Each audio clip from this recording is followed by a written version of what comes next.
Alam nyo ba, Lodi, na ang DR130 ay pwede rin natin kargahan ng finals ng pang 28 hotel.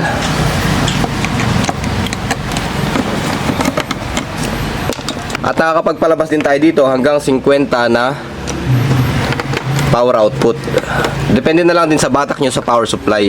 Pwede nyo batakin yung power supply nya ng hanggang 13, 12 o hanggang 15. 15.1, kayang-kaya pa yan. Okay, balik lang natin yung kanyang tone. Shoutout nga pala dyan, Tito Nilo Paran. Ayan, sa Romblon. Para magamit niya rin doon sa kung sakali mang sasampa siya ng repeater. Okay. Ayan. Kaya yung sinasabi ko kanina, Lodi, ayan, gumamit tayo ng SC1022 na finals. Mas maganda yan sa DR130. Tsaka yung 5772 ata, kung di ako nagkakamali na final. Maganda rin yun. Hindi siya mainitin. Kasi maraming nagsasabi na mainitin yung kandong klaseng radyo. Pero pagka nalagyan ng ganyang finals, although mainitin siya, pero matibay.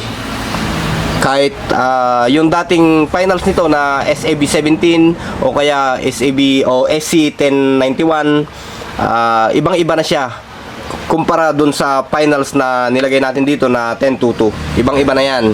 Magiging matibay na yung ganitong klaseng radio. Yung init doon sa dating finals niya na SAB17 ay sobrang init, tapos nag-aalangan ka pa, baka mag-crack yung final. Ayan o. Kasi ito, Lodi, nagka-crack to, kaya nasisira ito. Although hindi naman nasisira yung kanyang gum, pero nagka-crack to. Pero pagka hininang mo naman at pinainitan mo itong buong plate na to, yung hinihigaan ng ceramic, pagka pinainitan mo naman na yan, pagka hindi ka maingat, unti-unting nagka-crack yan. Lalong nagka-crack lahat dito. Kaya imbis na meron ka pang 20 watts, 10 watts, pagka pinainitan mo, kung hindi ka maingat, ay lalong mawawala yung kanyang transmit. Itong ganitong klaseng finals. Kasi nga, Lodi, ang finals na ito ay ceramic lang. Pagka nag-overheat na yan at ginamit mo yung radio na walang fan o blower, pampalamig, kagaya lang ng apelyido ko, ayan, ay nagkakrak to. Sa sobrang init, nagkakrak. Ayan. Kaya pagka pinainitan mo to, gaya ng mga prosesong ginagawa ko, ay mapapansin mo, maghiwa-hiwalay ang mga yan. Okay? Kaya ingat-ingat lang, Lodi, sa mga nagre-repair ng ganitong finals. SC1091, mga ganyan, SAV17, ito yung problema niya. Kaya nag-ship tayo dito sa 1022, SC1022. Marami sa online nito, Lodi, pero di ko sure. Yung mga ibang kasama natin, nire-repair yan, yung nakakukuha sa online. Pero ako hindi ko na nire-repair kasi nga, kailangan mo ng bago. Bakit kailangan mo pang repairin? Bago na nga na in-order mo, i-repair mo pa. Depende na lang yung loads kung anong kursunatan nyo. Pero para sa akin, mas maganda yung, halimbawa may kinukuha ng kayong sarplasan, bunot, na medyo sariwa pa yung finals, doon na lang ako. Basta importante, hindi nagkabaliktad yung polarity. Namatay lang yung radio sa, sa katagalan na siguro, ganon, gaya nito, bumagsak yung radyo. Ewan natin kung sisindi pa yan. Pero sisindi yan, matibay yan eh. Okay? Sumindi nga. Ngayon, Lodi, nilagay natin yung kanyang parts na naiwan. Okay. Function, PL. Lock yan, Lodi. Ayan, Okay, function, lock. Okay. Hindi nakalock tayo kasi, kaya hindi natin mapindot yung priority. Siguro, yan, yung priority na yan. Nakalagay ayan naglilipat-lipat, kaya yan yung priority. Ayun, parang extension na rin to ng isang content natin, pwede yun. Okay. Siya nga pala, sa kalimutan kong ituro sa inyo, nagkulang tayo sa unang video natin about sa settings na alin ko, yung kanyang TOT. Ayan, pindutin lang yung loads, wala na ibang function, TOT na lang, rekta. Ayan. Depende kung 30 seconds, 60, 90, 120, 150, okay, hanggang 450 yung kanyang TOT. Subukan natin, Lodi, yung 30 seconds na yan. Kung na-set nyo na sa 30 seconds, subukan natin pindutin siya. Bumilang tayo ng 30 segundo. Yung transmission na hihigit pa doon ay kusa ng mag-off yung ating PTT. Subukan natin. 1, 2, 3, 4, 5, 6, 7. Okay, antayin lang natin Lodi hanggang 30 segundo yan. Mag-indicate naman yan, may beep na lalabas o tutunog.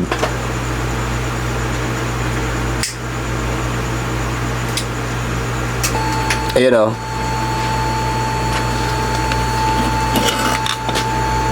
Ayun, nag-off na siya. Ibig sabihin, nakuha niya na yung limit. TOT, transmit over time, mga ganyan. Ayan.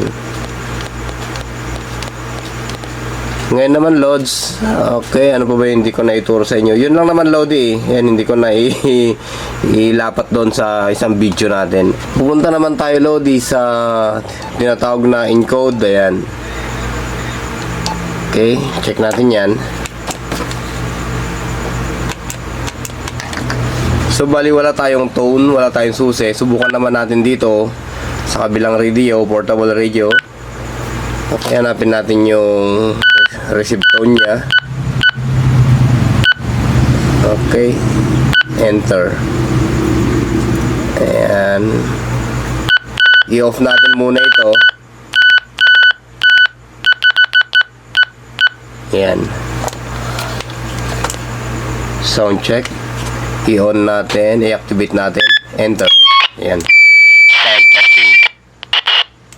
Sound check, sound check. Sound check, sound check. Ngayon, subukan nating maglagay ng susi.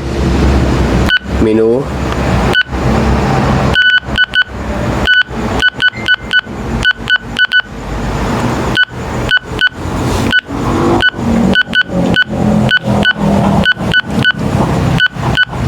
Ang ilalagay natin ay 88.5, standard lang muna. Tapos maglagay din tayo ng code dito. Ito yung naka-decode. At ito naman yung encode. Okay. Ayan. Naka-encode tayo. Check, check. Check, check. Check, check. Ito ay may receive tone at ito ay may transmit tone.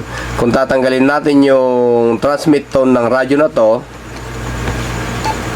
okay, yan. Hindi na tayo makakapasok dito sa isang radio. Yan. 1, 2, 3, 1, 2, 3. Kahit anong gawin nating salita ng salita, hindi maririnig yung boses natin. Tsaka lang maririnig yung boses natin dito pagka natanggal na yung kanyang tinatawag na receive tone. Okay, punta natin yung kanyang receive tone.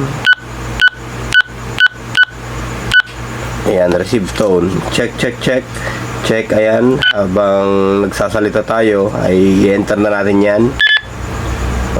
Okay, namali tayo ng pindot. Enter. Sound. Receive. Enter. I-off natin yan.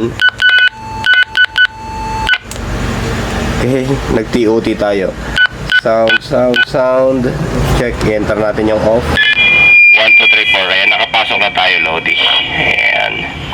Yan yung kagandahan yan. So, ibig sabihin, Lods, gumagana rin yung kanyang susi o yung mga tone. Ito. 88.5. Okay, yung mga yan ay gumagana rin, active din siya kahit wala siyang itong encoder na to, kahit wala to ay gumagana pa rin. Pero ilagay pa rin natin to para sa decode, para kung sakali baka pagka nakalagay to ay mayroon ding pwede rin karga ng susi yung kanyang receive tone. Power off natin yan. Tapos hanapin natin dito sa may socket. May socket siya dito, Lodi. Ayan o. Yan. Anong mangyayari dyan pagka nilagay natin yung yung chipset na yan o yung module na nilagay natin. Power on natin siya. Pagka pinindot natin tong TSQ, Oh, meron siya.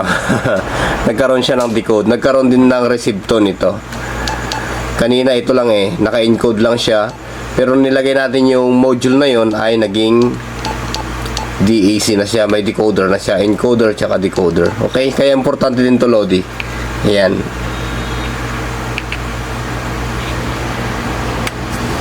So yun lamang, Lodi. Okay, pagka naka-decode pala siya, nakapindot yung decode, wala tayong SQL na maririnig. Ayan o.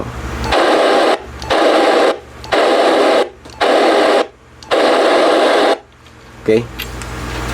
So hanggang dito muna siguro, Lodi. Maraming salamat at magandang buhay. 73 po sa inyong lahat.